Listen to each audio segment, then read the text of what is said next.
la cordial bienvenida a Verano Divertido, estrategia diseñada por la Secretaría de Educación Pública para que sigan aprendiendo durante la temporada vacacional.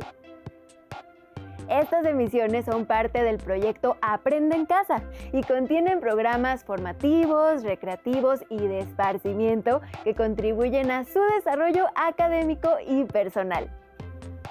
Encontrarán actividades lúdicas y divertidas para realizar en su hogar mientras disfrutan del arte, el cuidado del medio ambiente y el reforzamiento de los valores de convivencia. En compañía de su familia pueden desarrollar proyectos en torno a la sostenibilidad, tener una vida saludable, fomentar la inclusión y reflexionar sobre la importancia de la identidad. En Mujeres en la Ciencia, en el arte, en la toma de decisiones y en el deporte, conocerán cómo las mujeres han dejado huella a lo largo de la historia en diversos ámbitos, como la política, las ciencias, la filosofía, el arte o las matemáticas. Centrémonos en el arte. Esta disciplina es una forma de expresar sentimientos, pensamientos, ideas o reflexiones. Por ejemplo, si hablamos de literatura o poesía, el medio de expresión es la escritura. Si creamos melodías y canciones, el medio son el sonido y los silencios. En el caso de la pintura o la fotografía, podemos crear imágenes utilizando objetos y colores. Cuando escuchan sobre literatura, música o pintura, seguramente recuerdan nombres de artistas que han dejado obras importantes en su camino. ¿Qué nombres de mujeres artistas recuerdan? Hablaremos de algunas mujeres artistas de diferentes países que han sobresalido por sus aportes en literatura, poesía, escultura o música y han sido modelo e inspiración para otras mujeres y hombres. Para comenzar, les mostraremos un material acerca de mujeres artistas que fueron olvidadas o tuvieron que sortear muchos problemas para ser reconocidas.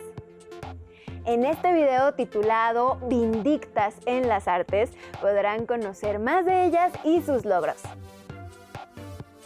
Imaginen que van a crear una obra.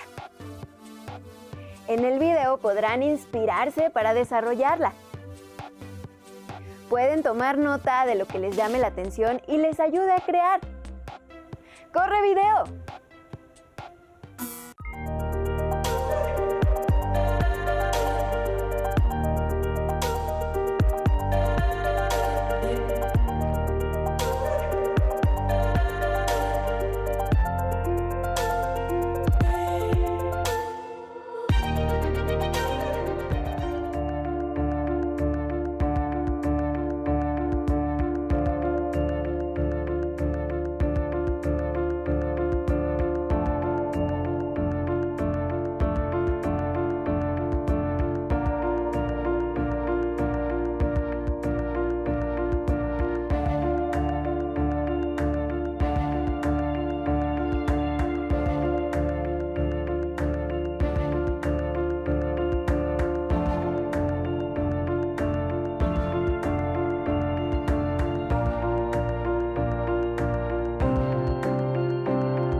de las artistas que vimos en el video conocían?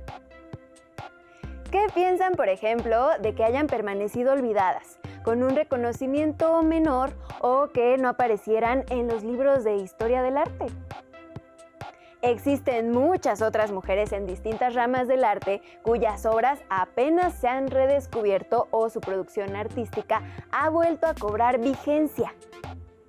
Por ejemplo, en pintura, Sofonisba Anguissola se le redescubrió en 1996, luego de que el retrato de Felipe II, que pertenece a la colección del Museo del Prado en Madrid, España, había sido atribuido a otro pintor y el nombre de Anguissola había sido borrado. Otra pintora muy importante por su trabajo es Clara Peters, que pintó en el siglo XVII y se especializó en bodegones o naturalezas muertas, que representan mesas o lugares en donde hay comida o flores. De escuela realista, su sello era dibujar cuchillos ricamente adornados con su nombre. Artemisia Gentileschi fue la primera mujer en ingresar a la Escuela de Diseño de Florencia.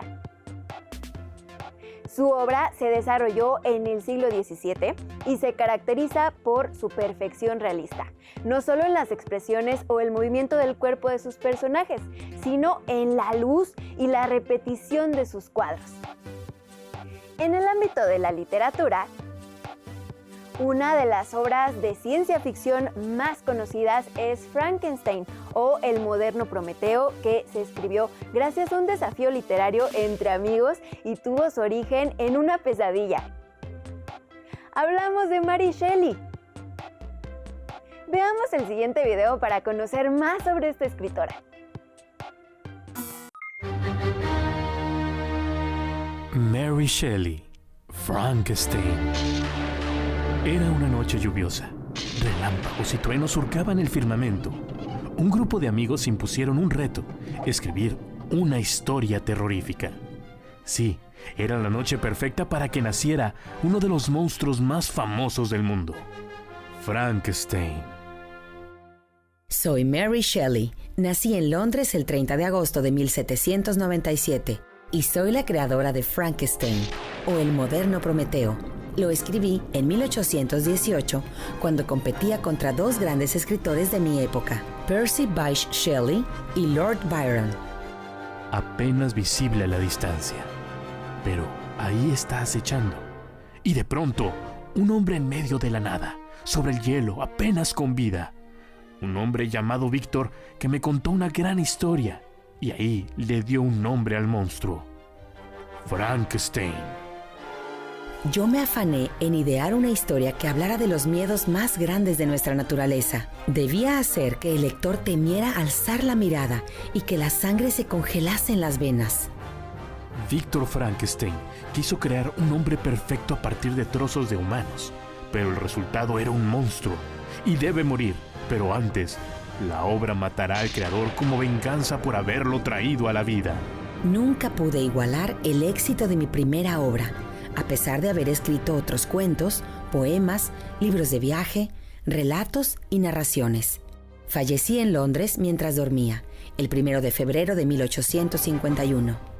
Pero mi obra vive, redescubriéndose en cada nueva generación, en cada nuevo lector que siente miedo al escuchar un nombre: Frankenstein.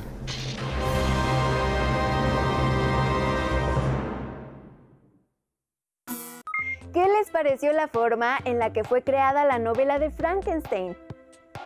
¿Qué tipo de historia escribirían ustedes? Esta es una de sus obras más renombradas y fue escrita en la segunda década de 1800. También hay otras escritoras cuyo nombre vale la pena tener presentes: Clarice Lispector, Doris Lessing, Chimamanda Ngozi Adichie, Toni Morrison, Virginia Woolf, Angela Carter, Murasaki Shikibu, Jane Austen, Margaret Duras, Agatha Christie o María Luisa Bombal. Algunas escritoras no podían publicar usando su propio nombre, pero lo hicieron bajo un seudónimo masculino. Amandine Aurore-Lucille Dupin, por ejemplo, firmó como George Sand, Mary Ann Evans como George Eliot, Karen Christine Blixen Finke como Isaac Dinesen. Y las hermanas Charlotte, Emily y Anne Bronte publicaron con los nombres de Currer, Ellis y Acton Bell. Incluso en la actualidad, la autora de los libros de Harry Potter, J.K. Rowling, lo hizo así para que la publicaran, pero su nombre real es Joanne. También hay artistas de gran renombre que le dieron vida a su imaginación. En los siguientes videos, conocerán parte de su obra.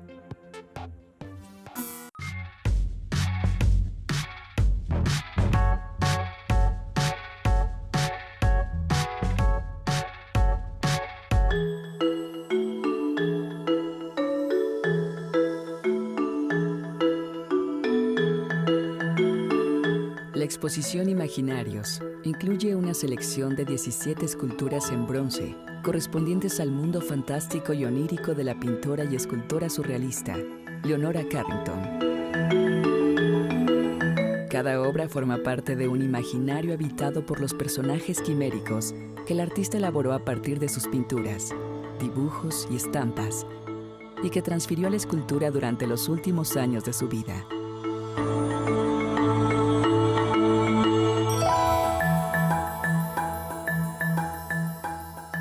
Los bronces que se presentan en esta muestra surgieron del trabajo que realizó el artista en el taller del fundidor Alejandro Velasco.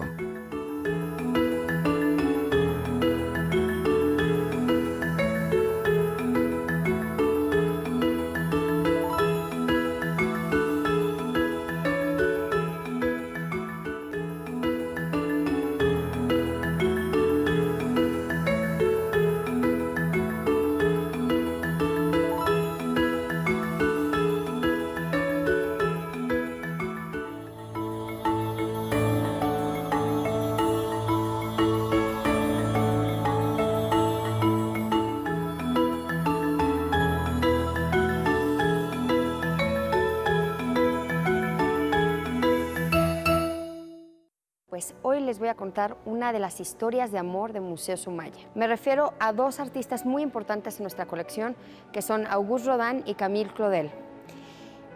Resulta que Auguste Rodin ya era un escultor consolidado, de hecho, es más o menos por la época en la que le encargan La Puerta del Infierno, y él es el padre de la escultura moderna, que conoce a Camille. Ella era estudiante de otro escultor, que es Boucher, solo que Rodin tenía pareja.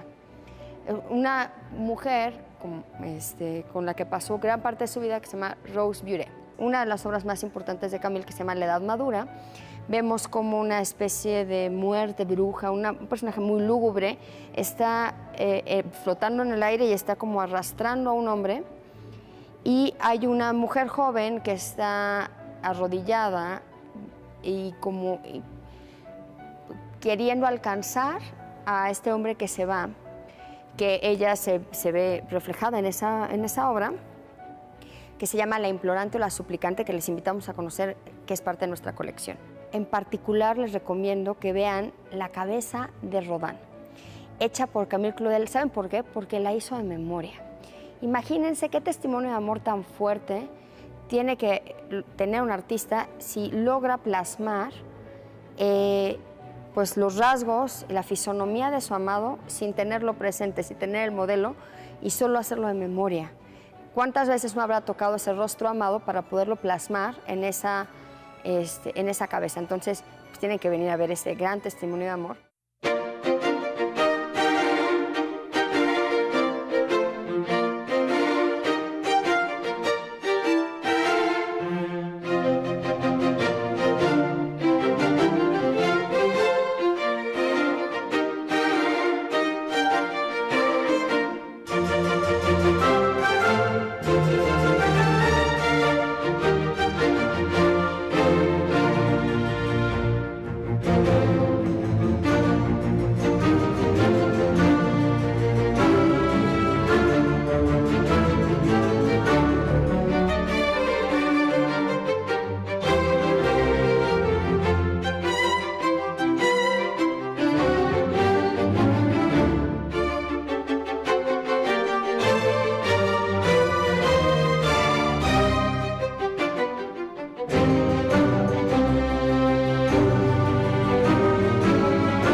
¿Qué esculturas les gustaron más? Como observaron, los estilos son distintos. El más actual es el de la pintora y escultora inglesa que decidió vivir en México. Su nombre es Leonora Carrington. Su obra surrealista está poblada de seres extraños y mágicos. En cambio, el de la francesa Camille Claudel era un estilo impresionista, a través del cual les prestó más atención al movimiento y la luz que se proyecta sobre la escultura. Camille era, sobre todo, una artista del siglo XIX que plasmaba las emociones en sus obras. Finalmente, con la española Luisa Roldán, nos acercamos a la obra de la primera escultora reconocida por la historia, la Roldana. Como solían llamarle, fue una mujer que esculpía obras religiosas en el siglo XVII con madera o barro cocido. Con esta información, podrán pensar en los materiales que requerirán para la planeación de su obra de arte. Vayamos ahora a otra forma de expresión artística, la arquitectura. Actualmente se le ha dado más renombre y visión a las obras que se realizan en esta área y las mujeres que se encuentran presentes en ella. En el siguiente video podrán conocer a una de sus representantes, la arquitecta anglo-iraquí Zaha Hadid. La primera en conseguir en 2004 el premio Pritzker, un galardón de gran importancia a nivel internacional. Conozcamos más de sus diseños a través de la exposición que se realizó sobre su obra de 2018 a 2019.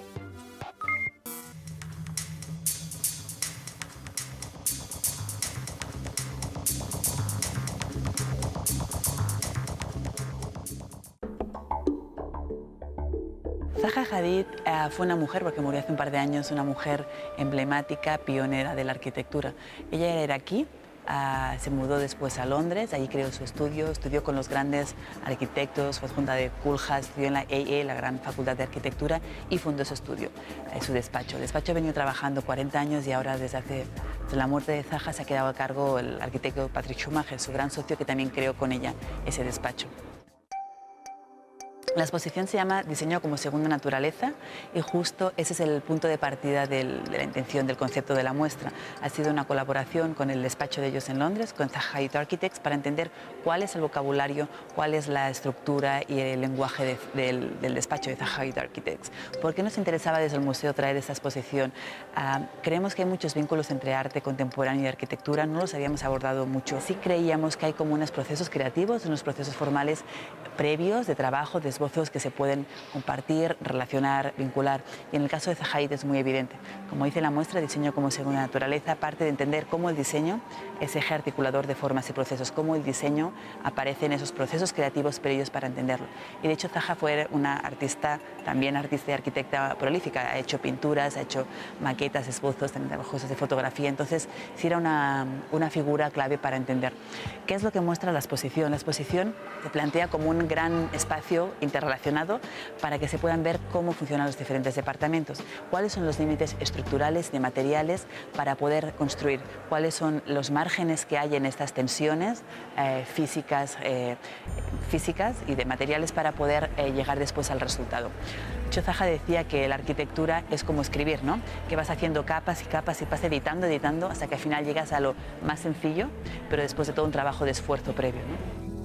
Pero sí es importante Zaha Hadid, no solo es ahora veremos por el tipo de arquitectura que propuso, por el tipo de forma y de estructuras que creó, sino también por todo lo que consiguió como una mujer en un gremio que es básicamente masculino. Ha sido la única mujer que ha ganado el Pritzker, han habido varias mujeres en colectivo, pero individual ha sido de la única, y sí fue una lucha que creó dentro de esa trayectoria de la arquitectura. El trabajo de Hadid ha llegado a países como Alemania, Francia, Dinamarca, Austria, España e Inglaterra. Y como vieron, no solo se remite al diseño de edificios, sino incluso de objetos que usamos diariamente. Para continuar con la elaboración de la obra que les proponemos, pueden tomar como inspiración a una de las artistas que conocieron hoy o a una artista de su comunidad o familia. Así podrán dar a conocer su trabajo. En el caso de la música, conocemos a muchos personajes que han comenzado desde pequeños con un gran interés por desarrollar sus habilidades. Es el caso de Ani Atayan, una pianista de Armenia que vino a México en 2017 a compartirnos un concierto con la Orquesta Filarmónica de la Universidad Nacional Autónoma de México.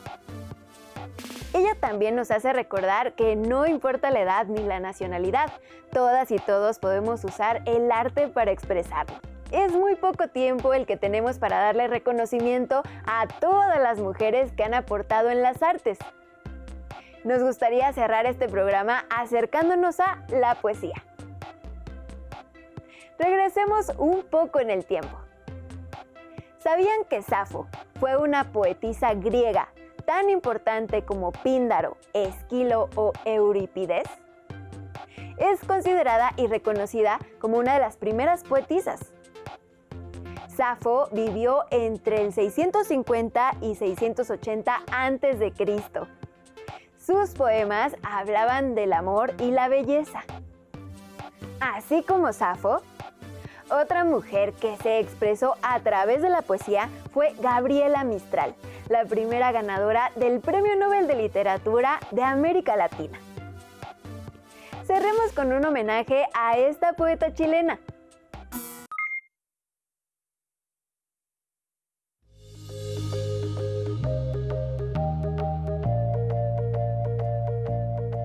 Este es uno de los puntos importantes dentro de la ciudad de Punta Arenas, ya que en esta avenida llamada Avenida Colón, en el año 1919, Gabriela Mistral, siendo directora del Liceo de Niñas de la ciudad de Punta Arenas, realizó una serie de actividades dentro de las cuales está enmarcada el tema de plantar árboles, ¿ya? Ella, al finalizar el año escolar, era normal que las estudiantes entregaran un presente a sus apoderados al finalizar el año. Y ella cambió esta metodología y lo que hizo fue, junto a sus alumnas, venir a plantar árboles acá en Avenida Colón.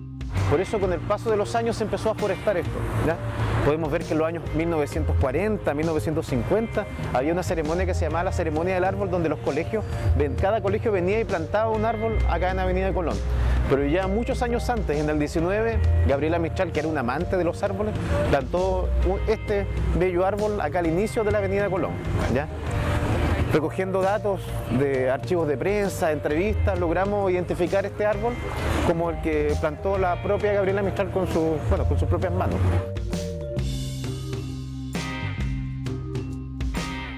Lo que ustedes ven atrás es un trabajo que hicimos de manera colectiva.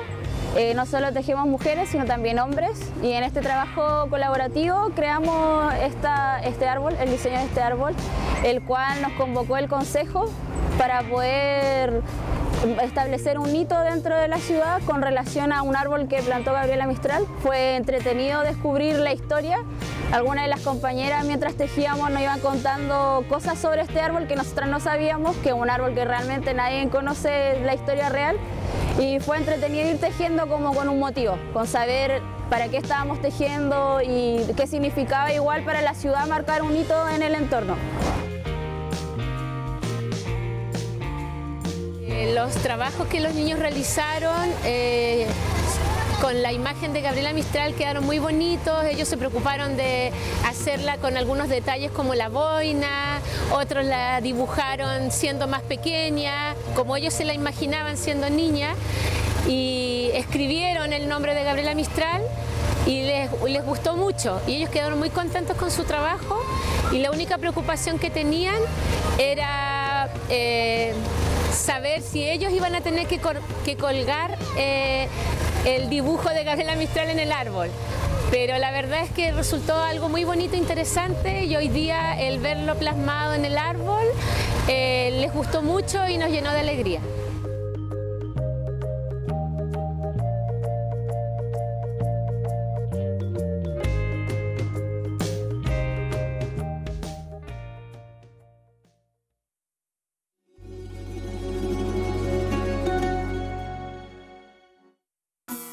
Como vieron, la comunidad hace un homenaje a su escritora a través de un árbol, un símbolo que les recuerda cómo era ella y cuáles eran sus valores.